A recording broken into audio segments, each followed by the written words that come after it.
colder weather, apples, the leaves are changing colors, pumpkin spice is back. Do you know what this means? Halloween, baby, unleash the horror novels. Oh no. Ah! Before we get started, just a quick warning. Everything in this video is pretty much just opinion. If you agree with me, that's great. If you don't agree, that's great too. I just have a lot of feelings about this. This is also the first time I've ever tried filming in the afternoon. And now I remember why I usually don't. Since it's October, let's talk about horror. I think my second favorite film genre might be horror, which is weird considering that I usually gravitate towards animated films, which is almost on the complete opposite side of the spectrum. And I used to be pretty terrified of horror, until I noticed a trend. Most of them are very stupid. Now, I'm not just referring to the characters being stupid, but to the writing of the film as well. The overused jump scares, the need for a monster, the insistence that pushing the envelope means more gore and more disgusting clips, and ew, it's so gross, nasty! To me, that is stupid, because it isn't necessary. And horror movies have a bad habit of falling into a popular trend. For years, the slasher film dominated, then it was the body horror, then found footage, and now it seems like every film is ghost-related. When the goal is to make anything and everything scary, then filmmakers have a lot to work with. Use those opportunities, for crying out loud! These films aren't always bad either. Nightmare on Elm Street and Friday the 13th were successful slashers. The first Saw was a huge hit, until the sequels replaced smarts with more gory imagery and ew, it's so gross, yuck, that means it must be scary. That drives me nuts. And yes, the initial shock factor does work at first. Jump scares are popular in horror games for a reason. But eventually, this shock wears off. And once that shock wears off, we start to see that the film doesn't have much substance, and then we lose interest pretty quickly. Often the good scary films are ones that don't lose their edge. The ones that even after you've seen them and you know what's going to happen, you still have a sense of uneasiness when you watch it again.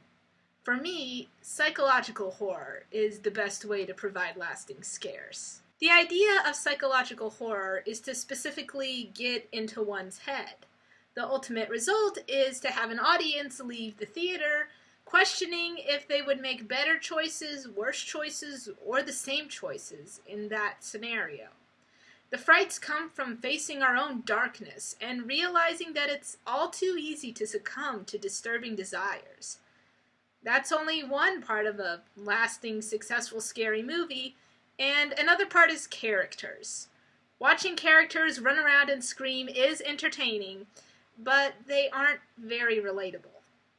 The best horror has characters that we can relate to, characters where we see ourselves in them, like with any good film.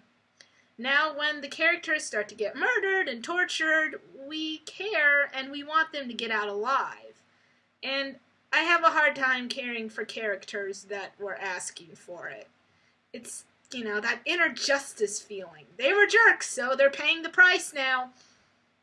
A horrible price, but then it feels satisfactory. However, we aren't so big on enjoying the surviving characters. We enjoy the killers.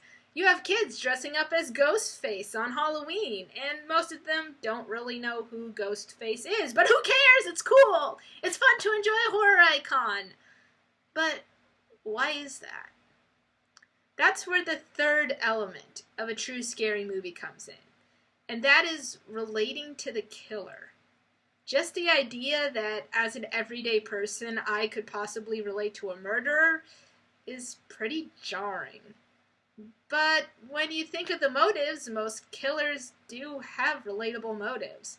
They were wronged by society, they want to make people appreciate life, and so on.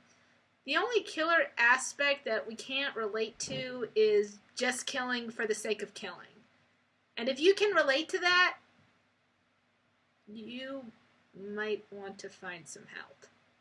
By combining these three elements together, relation to the situation, relation to characters, and relation to the killer, you can create a truly terrifying film. Okay, but what if I don't want to think that much? People enjoy the jump scares and the gore and the ew, bloody, gross, gross, gross, nasty stuff. They do enjoy that to some extent, or else movies wouldn't be doing it so much.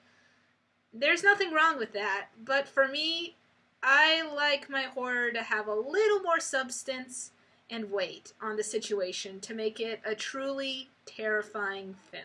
And that's it for this Movie Monday. As always, if you want to go ahead and see more Movie Mondays, we'll have a link in the description below, or, below here. And if you want to check out other stuff that we do on the Short Puppet Arts channel, we'll have links below for that as well. Just reminding everyone, or if people are keeping up with these, I'm not sure exactly who continually keeps watching these, but hey, thanks. Thanks for the watching. Maybe throwing in a couple likes wouldn't hurt every now and then. But just as a reminder, there will be 2 Lucy Let's Plays this week. There will be one on Tuesday and one on Friday.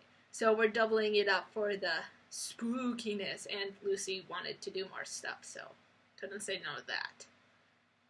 So yeah, just look, it would be nice to get a couple of likes, maybe subscriptions. I mean, no one has to, but like, comment, and subscribe, all that good stuff. It never hurts. Well, hey Chester, how are you feeling? Quid pro quo. Touche.